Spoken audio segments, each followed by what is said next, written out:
resulta sa ating luto. That's a ground beef mga guys. Ayan. So, ang ating niluto ngayon is giniling na baka.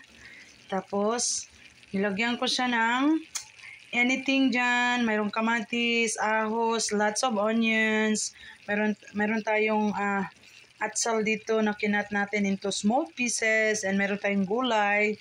At saka meron akong extra lettuce, ipaglalagay ko na kasi ayaw kong sayangin yun.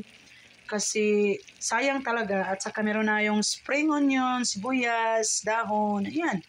Yan. So, ulam na guys, no? Huwag kang magsayang. Kung gusto mong makatipid, huwag mong itapon yung pwede pang iluto. Ayan, ha?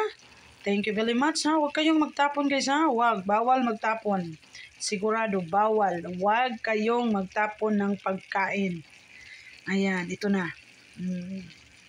Ayan, guys. Pagkain yan, ha? Giniling yan siya, guys, oh. So, actually, may mga timpla na yan. Tinimplahan ko na yan. Oo. Ayan, tinimplahan ko na. So, sinabawan ko lang siya ng kunti. Ayan, para may mahigop naman ako ng sabaw kasi you know, masarap yung giniling na may sabaw. Wala tayong potatoes, no? Wala tayong patatas. So, gawan natin ang paraan kung ano lang mayroon sa ating rep. Ayan. Pwede yan. Basta importante may lasa. Masarap yung luto mo.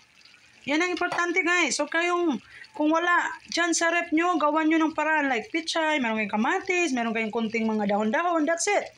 Ulam na, o, di ba? O, kumukulo-kulo na, o.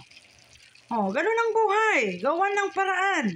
That's life, mga guys. Oh, diba? Chero, thank you very much for watching. Once again, mabuhay kayo at maraming salamat sa mga palaging nanonood sa ating mga konting kaganapan sa ating live kinabuhi ni Raquel de Brincat. Bye! Love you all!